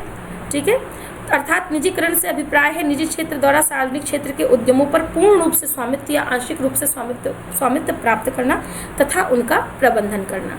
तो जो अभी तक आपको देखने को मिल रहा था 50 से 90 तक की हर चीज़ में सरकार का नियंत्रण है या ज़्यादा से ज़्यादा उद्योगों को सरकार ने अपने पास रखा। ठीक है, सरकार ने अपना एकाधिकार रखा। तो अब निजीकरण में ये कहा गया कि उन उद्योगों पर से सरकार का स्वामित्व हटा करके उनको निजी क्षेत्र के हवाले कर दिया जाए। ठीक है, पूर्ण स्वामित्व दिया जाए या आंशिक स्वामित्व दिया जाए, पर सरकार का अब उन पे से अधिकार को कम किया जाए। वैश्वीकरण देश की अर्थव्यवस्था को विश्व की अन्य अर्थव्यवस्थाओं के साथ व्यापार, पूंजी तथा प्रौद्योगिकी के प्रभाव के माध्यम से जोड़ना है। अर्थात इसका व्यापक अर्थ है देश की अर्थव्यवस्था को विश्व की अर्थव्यवस्थाओं के लिए खोलना। ठीक है, तो 1990 के पहले जो भारतीय अर्थव्यवस्था थी वो काफ़ी हद तक एक बंद अर्थव्यवस्था के रूप में आप कह सकते हैं कि भारत बहुत सारे चीज़ों को देख कर चलता था, बहुत सारे नियम कानून लगा करके चलता था। ठीक है, तो अपनी इकोनॉमी को एक तरीके से क्लोज करके चलता था, बहुत ओपन नहीं था। तो यहाँ पर वैश्वीकरण के माध्यम से कहा गया कि भारतीय अर्थव्यवस्था को विश्व की और अन्य व्यवस्थाओं के साथ इसको जोड़ा जाए और जैसे और व्यवस्थाएं खुली हैं तो इसको भी खोला जाए, जिससे कि व्यापार, पूंजी तथा प्रौद्योगिकी का प्रभाव जो है प्रवाह जो है वो संभव हो सके। तो ये ग्लोबलाइजेशन में इस बात पर बल दिया गया। ठीक है, इकोनॉमी को खोलने पर। तो ये तीन महत्वपूर्ण चीज़ें रही, उदारीकरण, निजीकरण, वैश्वीकरण, जो 1991 की पॉलिसी है उन अगर हम जब उसको पढ़ते हैं तो ये तीन इम्पॉर्टेंट चीज़ें रहीं जिन्होंने भारत में आर्थिक सुधारों का समझिए कि एक बहुत बड़े लेवल पर जो है भारत में आर्थिक सुधारों की जो है शुरुआत की इन तीन चीज़ों के माध्यम से। 1991 के आर्थिक सुधारों के अंतर्गत जितने भी क्षेत्रों में परिवर्तन किए गए उनमें सबसे अधिक परिवर्तन औद्योगिक नीति के अंतर्गत किए गए, क्योंकि उदारीकरण, निजीकरण, वैश्वीकरण जो नई आर्थिक नीति के आधार स्तंभ थे वे सभी प्रत्यक्ष या परोक्ष रूप से औद्योगिक नीति से ही जुड़े हुए थे। ठीक है, तो जब हम आर्थिक सुधारों की बात करते हैं 1991 की, तो इसमें ज़्यादातर जो हुए वो सीधी सी बात है औद्योगिक क्षेत्र में हुए। ठीक है, क्योंकि चाहे आप उदारीकरण की बात करें, चाहे निजीकरण की बात करें और चाहे वैश्वीकरण की बात करें, ये चाहे तो प्रत्यक्ष रूप से और चाहे अप्रत्यक्ष रूप से जुड़ते सब ये औद्योगिक नीति से ही जुड़े हुए थे। ठीक है, औद्योगिक नीति 1991 की विशेषताएं, अब देख लीजिए कि विशेषताएं क्या रही इस पॉलिसी की। तो औद्योगिक लाइसेंसिंग की समाप्ति। ठीक है, जो हर जगह गवर्नमेंट की लाइसेंसिंग की जो प्रक्रिया थी, परमिट का जो सिस्टम था, उसकी समाप्ति हुई। उन उद्योगों की संख्या घटाकर मात्र 18 कर दी गई जिनके लिए लाइसेंस लेना आवश्यक है। वर्तमान में मात्र 5 उद्योग ऐसे हैं जिनके लिए लाइसेंस लेना आवश्यक है। तो वो जो अलग अलग क्राइटेरियाज थे कि इसमें इतने वो सब कुछ समाप्त कर दिया गया और पहले घटाकर 18 की गई संख्या जिनके लिए लाइसेंस अनिवार्य था। बाद में 18 से भी कम करके मात्र 5 उद्योग ऐसे हुए जिनके लिए लाइसेंस लेना आवश्यक है। वो 5 उद्योग कौन से हैं ये देख लीजिए। तो इलेक्ट्रॉनिक, एरोस्पेस तथा रक्षा से संबंधित सामान, ठीक है, इसके लिए लाइसेंस अनिवार्य है। बारूद, औद्योगिक विस्फोट तथा प्रस्फोटक फ्यूज, इसके लिए लाइसेंस अनिवार्य है। खतरनाक रसायन, तंबाकू, सिगरेट तथा अन्य संबंधित उत्पाद, मादक पेय, अल्कोहलिक ड्रिंक, ठीक है, इनके लिए जो है आपके लाइसेंस लेना जो है अनिवार्य है। तो खाली वर्तमान में 5 ऐसे उद्योग हैं ये जो लाइसेंस मांगते हैं। उद्योगों को अनारक्षित करना, 1956 की औद्योगिक नीति द्वारा केंद्र सरकार के लिए आरक्षित उद्योगों को घटाकर 8 कर दिया गया। वर्तमान में मात्र 2 उद्योग ऐसे हैं जो संपूर्ण या आंशिक रूप से केंद्र सरकार के लिए आरक्षित है। तो जो पहले जो ज़्यादातर उद्योगों को सरकार ने अपने लिए रख रखा था, ठीक है, आरक्षित कर रखा था, तो उनकी संख्या को घटाया गया, 8 किया गया। 8 से कम करके उनको अब मात्र 2 ऐसे क्षेत्र हैं जो पूर्ण या आंशिक रूप से सरकार के लिए आरक्षित है। पहला आपका आता है नाभिकीय अनुसंधान तथा संबद्ध गतिविधियां, और दूसरा आता है आपका रेल सेवा, ठीक है। और रेल में भी वर्तमान में प्राइवेटाइजेशन को लेकर काम हो ही रहा है। एमआरटीपी सीमा का समापन, ठीक है। एमआरटीपी सीमा 100 करोड़ रुपए का समापन किया गया ताकि उद्योगों का विलय, अधिग्रहण तथा आधुनिकीकरण संभव हो सके। तो जो एमआरटीपी की एक सीमा थी, इसको भी समाप्त किया गया 1991 की पॉलिसी में। विदेशी निवेश को प्रोत्साहन, इस औद्योगिक नीति में प्रत्यक्ष विदेशी निवेश के रूप में 51% तक विदेशी पूंजी की स्वीकृति दे दी गई। भारत में प्रत्यक्ष विदेशी निवेश की शुरुआत 1951 में की गई एवं पोर्टफोलियो निवेश की शुरुआत 1994 में हुई, ठीक है। तो भारत जहां पहले विदेशी निवेश को लेकर काफ़ी सजग रहता था, ठीक है, एक भाई आज़ाद हुए ज़्यादा टाइम नहीं हुआ था, तो कहीं ना कहीं एक भय था कि फॉरेन इन्वेस्टमेंट आएगा, विदेशी कंपनियां आएंगी, कहीं ऐसा ना हो कि फिर से हम पर वो अपना अधिकार जमा ले, ठीक है। तो 1991 की पॉलिसी के बाद कहीं ना कहीं भारत ने अपने आप को विदेशी निवेश के लिए खोला, ठीक है। 51% तक जो है विदेशी पूंजी को स्वीकृति दी गई, ठीक है, भारत में। और पोर्टफोलियो निवेश की भी शुरुआत की गई 1994 से। चरणबद्ध उत्पादन की अनिवार्यता का अंत, इस नीति के द्वारा उद्योगों की चरणबद्ध उत्पादन की अनिवार्यता को समाप्त कर दिया गया। उत्पादन की अनिवार्यता के समापन के कारण अब निजी कंपनियां अनेक वस्तुएं तथा मॉडलों का उत्पादन एक साथ कर सकती थी, ठीक है। तो जो एक कंपल्शन था कि आपको प्रोसेस मतलब चरणबद्ध उत्पादन करना है, कि अब ये आपने प्रोडक्शन किया है तो आपको ये भी करना है, वो भी करना है, वो भी करना है, तो क्रमबद्ध रूप से आपको इन सारी चीज़ों का प्रोडक्शन करना है। तो ये जो कंपल्शन था इसको समाप्त कर दिया गया। तो कंपनियां अब ज़्यादा स्वतंत्र हो गई, ठीक है, कि अब वो कोई कंपनी एक ही पुर्जा बनाना चाहती है, ठीक है, कीली ही कुछ भी बनाना चाहती है, तो वो अब ज़्यादा स्वतंत्र थी कि वो अपने हिसाब से जो वस्तुएं या जो मॉडल हैं उनका वो उत्पादन कर सकती थी। उनके ऊपर से वो कंपल्शन हटा दिया गया। उद्योगों की अवस्थिति, लोकेशन ऑफ इंडस्ट्रीज, उन उद्योगों के अलावा जिनमें अनिवार्य रूप से लाइसेंस लेने की आवश्यकता है, अन्य उद्योगों की स्थापना के लिए केंद्र सरकार से अनुमति लेने की आवश्यकता नहीं है। यदि ये उद्योग 10 लाख से कम जनसंख्या वाले शहरों में स्थापित किए जा रहे हों, इनके साथ ही उन उद्योगों की स्थापना कहीं भी की जा सकती है जो प्रदूषण नहीं फैलाते। प्रदूषण फैलाने वाले उद्योगों को 10 लाख से अधिक जनसंख्या वाले शहरों से कम 25 किलोमीटर की दूरी पर स्थापित किया जाना चाहिए, ठीक है। तो जो उद्योगों की लोकेशन के लिए जो एक गवर्नमेंट से परमिशन लेनी थी उसको भी वो किया गया, ठीक है। उसके लिए भी अलग नॉर्म्स बनाए गए कि अगर प्रदूषण नहीं फैलाते हैं तो आप स्थापना कहीं भी कर सकते हैं।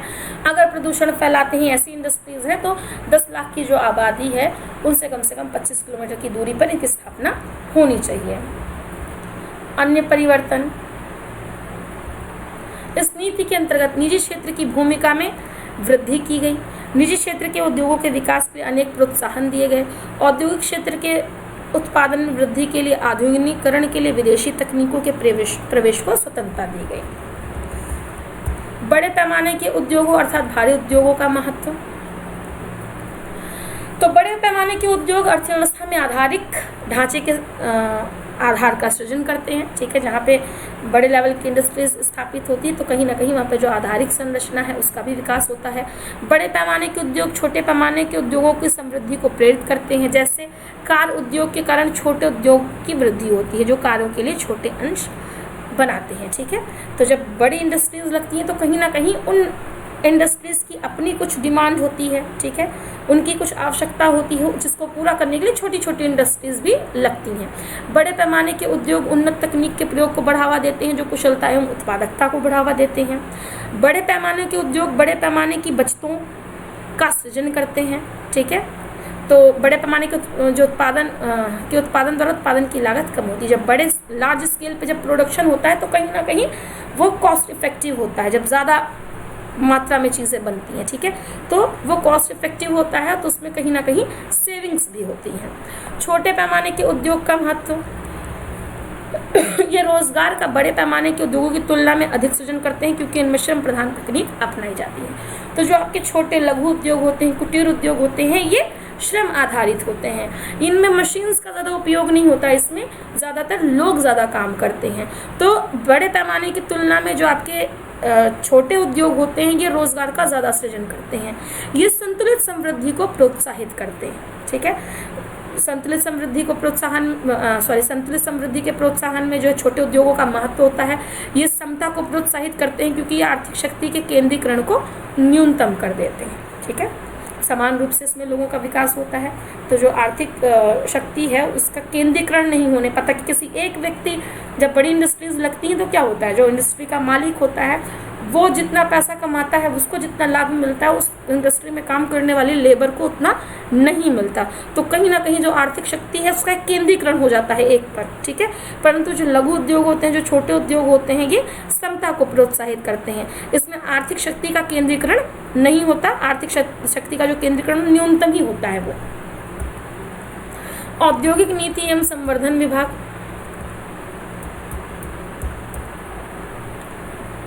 Department of industrial policy and promotion, औद्योगिक नीति एवं संवर्धन विभाग DIPP की स्थापना वर्ष 1995 में की गई थी और वर्ष 2000 में औद्योगिक विकास विभाग के साथ इसका विलय करके इसका पुनर्गठन किया गया। औद्योगिक नीति एवं संवर्धन विभाग का कार्य भारत में औद्योगिक क्षेत्र को प्रोत्साहित करना तथा उद्योगों के संतुलित विकास को सरल बनाना है। औद्योगिक क्षेत्र के विनियमन और प्रशासन की भूमिका से बढ़कर आज यह विभाग विदेशी निवेश तथा तकनीकी प्रवाह और औद्योगिक विकास के लिए प्रयास करता है, ठीक है। तो पहले तो खाली इनका काम इतना था कि औद्योगिक क्षेत्र को प्रोत्साहित किया जाए, उद्योगों के संतुलित विकास को सरल बनाया जाए, ठीक है, औद्योगिक नीति एवं संवर्धन विभाग का। पर अब ये और आगे बढ़ गए हैं और क्या कर रहे हैं, औद्योगिक क्षेत्र के विनियमन का काम कर रहे हैं, प्रशासन की भूमिका तो देख ही रहे हैं, उसके साथ ही साथ विदेशी निवेश, ठीक है, और तकनीकी प्रवाह पर भी काम कर रहे हैं, साथ ही साथ औद्योगिक विकास के लिए तो प्रयासरत ये हैं ही, ठीक है। औद्योगिक नीति एवं संवर्धन विभाग के कार्य देख लीजिए कि क्या कार्य करता है ये डिपार्टमेंट। तो औद्योगिक नीति एवं संवर्धन विभाग भारत में औद्योगिक क्षेत्र के लिए औद्योगिक नीति बनाता है एवं उसे कार्यान्वित करता है, ठीक है। तो जो भी इंडस्ट्रियल सेक्टर्स है उसके लिए पॉलिसी बनाने का काम करता है ये डिपार्टमेंट।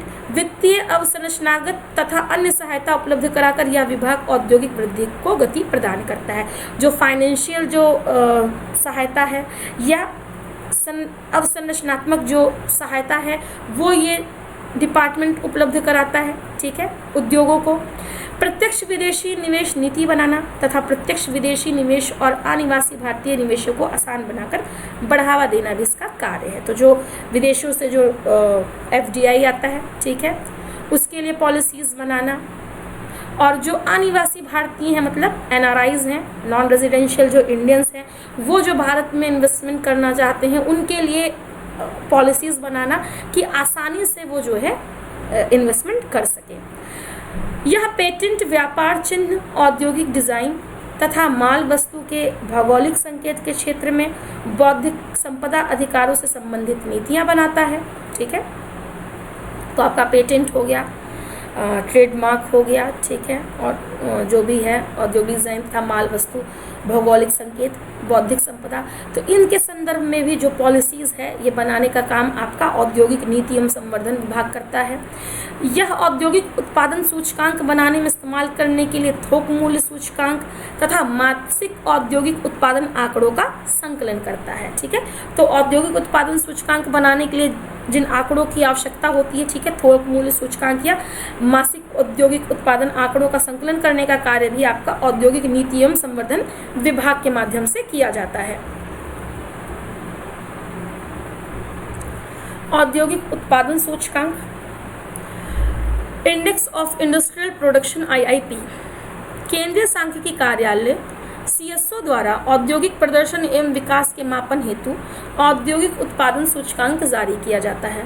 औद्योगिक क्षेत्र के निष्पादन का तुलनात्मक अध्ययन करने एवं औद्योगिक क्षेत्र से संबंधित नीति निर्माण करने के लिए औद्योगिक उत्पादन सूचकांक का प्रयोग किया जाता है। ठीक है, तो CSO के माध्यम से ये जारी किया जाता है औद्योगिक उत्पादन सूचकांक आपका। ठीक है, और इसके माध्यम से कहीं ना कहीं जो औद्योगिक क्षेत्र के लिए जो नीतियां बनाई जानी होती हैं, ठीक है, या उसका जो उस क्षेत्र में जो तुलनात्मक अध्ययन करना होता है, तो उन सारी चीज़ों में ये सहायता प्रदान करता है। केंद्रीय सांख्यिकी कार्यालय ने औद्योगिक उत्पादन सूचकांक के लिए आधार वर्ष में परिवर्तन करते हुए 2004-05 के स्थान पर 11-12 कर दिया है। ठीक है, तो आधार वर्ष जो था इसका वो चेंज हो चुका है, पहले 4-5 था। औद्योगिक उत्पादन सूचकांक के लिए आधार वर्ष पहले 2004 और 5 था, पर अब उसके स्थान पर 2011 और 12 को कर दिया गया है। 2011-12 की नई श्रृंखला के अनुसार वित्तीय वर्ष 2015-16 के 3.4% की तुलना में समग्र IIP वर्ष 2016-17 में 5% की दर से बढ़ा है। वित्तीय वर्ष 2017-18 के दौरान औद्योगिक उत्पादन सूचकांक में 4.3% की वृद्धि हुई है। ठीक है, तो ये आंकड़े हैं आपके औद्योगिक उत्पादन सूचकांक से संबंधित।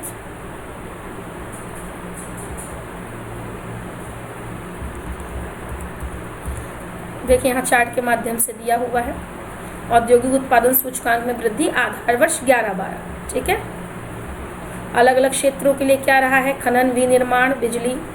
ठीक है, ये आप देख लीजिएगा, मैं इसको नहीं बोल रही हूँ, आप लोग खुद इसे एक बार देख लीजिएगा। नए औद्योगिक उत्पादन सूचकांक IIP श्रृंखला 11-12 में परिवर्तन। ठीक है, तो जो नया आपका औद्योगिक उत्पादन सूचकांक है उसको देख लेते हैं। औद्योगिक उत्पादन सूचकांक के लिए वस्तुओं के समूह का आधार वर्ष 4-5 से संशोधित करके 11-12 कर दिया गया है। ठीक है, नई श्रृंखला में IIP के 3 घटक अर्थात खनन, विनिर्माण और बिजली शामिल है। ठीक है, 407 मदों के नए समूह में पुराने समूह के 259 मदें शामिल हैं। तो 259 जो पुरानी मदें थी वो जो 407 जो नई मदें हैं उनमें वो शामिल हैं। क्षेत्रीय स्तर पर नई श्रृंखलाओं के लिए भारांश आधार वर्ष 11-12 के साथ राष्ट्रीय लेखा सांख्यिकी, ठीक है, NAS के GVA आंकड़ों का प्रयोग करके परिकलित किए गए हैं। या क्षेत्रीय स्तर पर 2 आधार वर्षों के बीच तुलनात्मक भारांश दर्शाए गए हैं। तो इसमें भारांश दिखाया गया है IIP की नई और पुरानी श्रृंखला के भारांश। ठीक है, तो नई और पुरानी श्रृंखला क्या है, वही आधार वर्ष के आधार पर कि पहले आधार वर्ष 2004 और 5 था और जो नया आधार वर्ष है वो 11 और 12 है।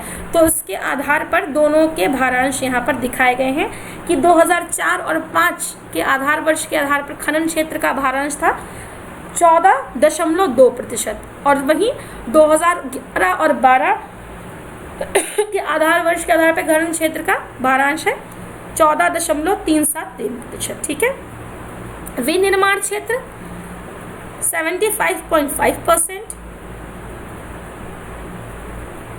4-5 के आधार पे, 11-12 के आधार पे विनिर्माण क्षेत्र 77.633%, 2004-5 के आधार पे बिजली का भारांश है 10.3% और 2011-12 के आधार पर भारांश दिया गया है बिजली को 7.994%।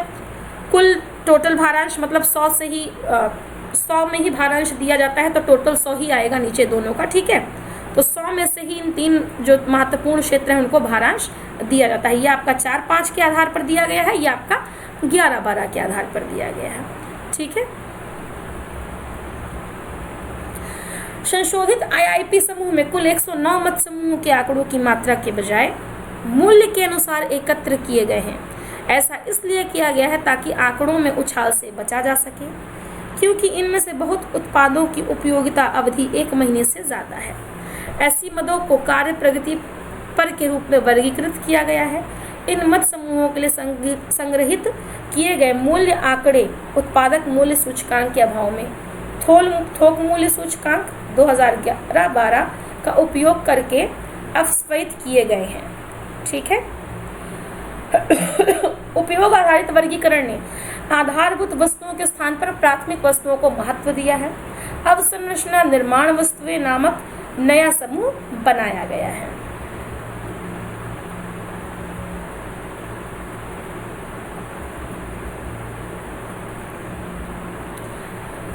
पुराने उपयोग आधारित वर्गीकरण की तुलना में नए उपयोग आधारित वर्गीकरण के भारांश यहाँ दर्शाए गए। ठीक है, तो ये नए और पुराने उपयोग पर आधारित भारांश यहाँ पर दिया गया हुआ है, उसका वर्गीकरण दिया गया है। ठीक है, चार्ट के माध्यम से यहाँ बताया गया है, ये भी आप देख लीजिएगा। अब हम बात करते हैं कोर इंडस्ट्री की। ठीक है, तो जब हम कोर इंडस्ट्री की बात करते हैं तो कोर इंडस्ट्रीज 8 प्रमुख अवसंरचना सहयोगी उद्योगों में कोयला, आपको पता होना चाहिए कि कोर इंडस्ट्रीज में कौन कौन सी इंडस्ट्रीज आती हैं। ठीक है, तो 8 जो इंडस्ट्रीज जो रखी गई हैं कोर इंडस्ट्री में, ये आपको पता होना चाहिए, क्योंकि ये पूछा जा सकता है और हो सकता है इन 8 में किसी एक को गायब करके कुछ दूसरा उनकी जगह रख दिया जाए। ठीक है, और आपको उसमें फिर पूछा जाए एक एक दो चेंज करके कि कौन सा सही है, तो इसको बहुत अच्छे से ध्यान में रखिएगा। ठीक है, तो 8 प्रमुख अवसंरचना सहयोगी उद्योगों में कोयला, कच्चा तेल, प्राकृतिक गैस, पेट्रोलियम परिशोधन उत्पाद, उर्वरक, इस्पात, सीमेंट तथा विद्युत को शामिल किया जाता है। ये 8 जो इंडस्ट्रीज हैं ये क्या है, आपकी कोर इंडस्ट्रीज है।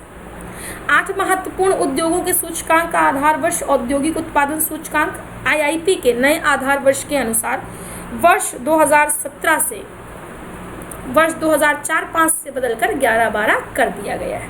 ठीक है, औद्योगिक उत्पादन सूचकांक में संशोधित 8 महत्वपूर्ण उद्योगों का संयुक्त भारांश 40.3% है।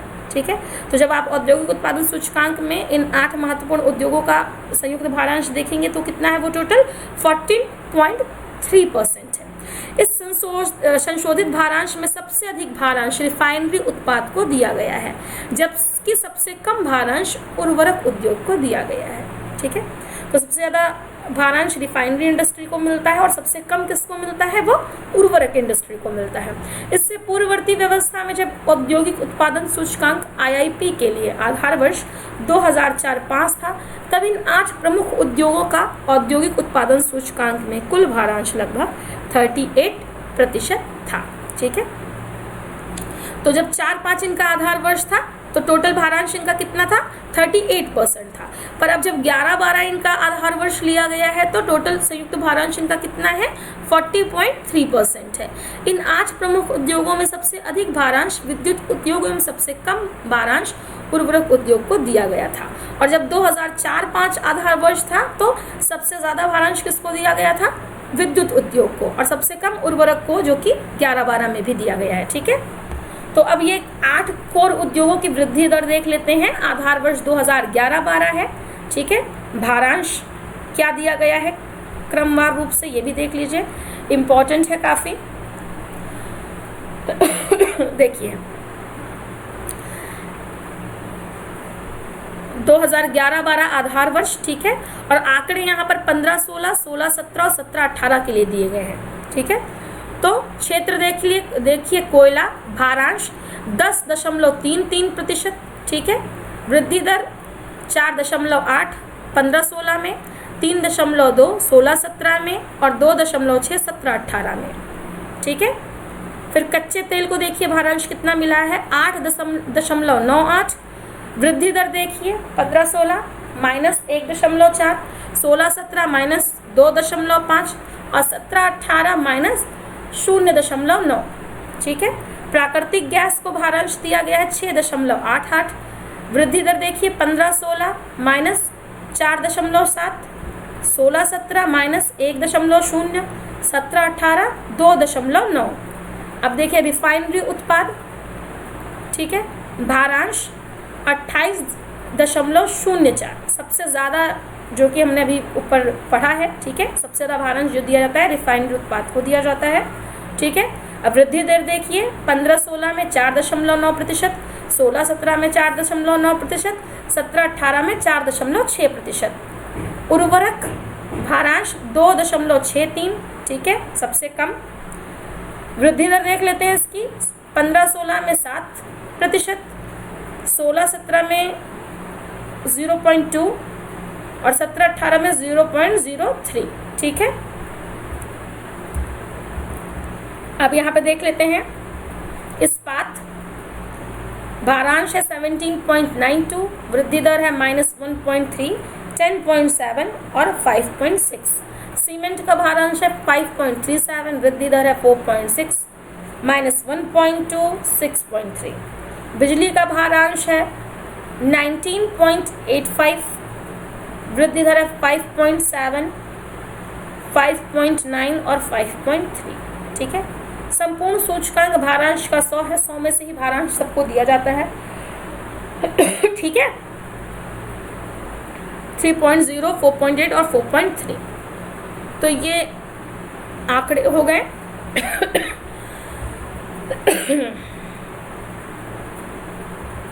अब बात कर लेते हैं सार्वजनिक क्षेत्र के उपक्रम की। Public sector undertakings PSUs Bharat सरकार द्वारा नियंत्रित एवं संचालित उद्यमों एवं उपक्रमों को सार्वजनिक क्षेत्र के उपक्रम या PSUs कहा जाता है। ठीक है, जो उद्योग भारत सरकार के कंट्रोल में होते हैं, ठीक है, जो भारत सरकार के माध्यम से संचालित किए जाते हैं, ऐसे उद्योग को सार्वजनिक क्षेत्र के उपक्रम कहा जाता है। केंद्र सरकार या किसी राज्य के अधिपत्य वाले सार्वजनिक उपक्रम में सरकारी पूंजी की हिस्सेदारी 51% या इससे अधिक होती है। ठीक है, तो सार्वजनिक क्षेत्र के जो उपक्रम हैं या जिनको सार्वजनिक क्षेत्र के उपक्रम कहा जाता है, चाहे वो केंद्र का हो चाहे वो राज्य के अधिपत्य वाला हो, उसमें जो हिस्सेदारी होगी पूंजी की, सरकारी पूंजी की, वो कितनी होगी? 51% या इससे ज़्यादा। औद्योगिक नीति 1956 ने सार्वजनिक क्षेत्र को भारतीय अर्थव्यवस्था में केंद्र स्थान प्रदान किया। तो 1956 की जो औद्योगिक नीति रही उसमें सार्वजनिक क्षेत्र को अगर आप भारतीय अर्थव्यवस्था का उस समय अध्ययन करेंगे तो जो केंद्रीय स्थान रहा वो सार्वजनिक क्षेत्र को उसमें दिया गया। सार्वजनिक क्षेत्र के उपक्रमों को सार्वजनिक क्षेत्र के उद्यम, केंद्रीय सार्वजनिक क्षेत्र के उद्यम और सार्वजनिक क्षेत्र के बैंकों के रूप में वर्गीकृत किया जा सकता है। केंद्रीय सार्वजनिक क्षेत्र के उपक्रमों को सामरिक और गैर रणनीतिक क्षेत्रों में श्रेणी में वर्गीकृत किया जा सकता है। सामरिक केंद्रीय सार्वजनिक क्षेत्र के उद्यमों में शामिल है। ठीक है, तो सामरिक केंद्रीय सार्वजनिक क्षेत्र के उद्यमों में शामिल कौन है आपका? तो हथियार हो गया, हथियार और गोला बारूद, रक्षा उपकरण, हवाई जहाज एवं युद्धपोत से संबंधित जो उद्यम है वो आपके सामरिक और केंद्रीय सार्वजनिक क्षेत्र के उद्यम में आएंगे। परमाणु ऊर्जा के लिए प्रयुक्त सामग्री, रेल परिवहन, इसके अलावा अन्य सभी केंद्रीय सार्वजनिक क्षेत्र के उद्यमों को गैर रणनीतिक माना जाता है। ठीक है, इसके अलावा जो और इंडस्ट्रीज हैं सार्वजनिक क्षेत्र की तो उनको गैर रणनीतिक माना जाएगा, परंतु ये जो इंडस्ट्रीज हैं इनको सामरिक केंद्रीय सार्वजनिक क्षेत्र के उद्यमों में शामिल किया जाएगा।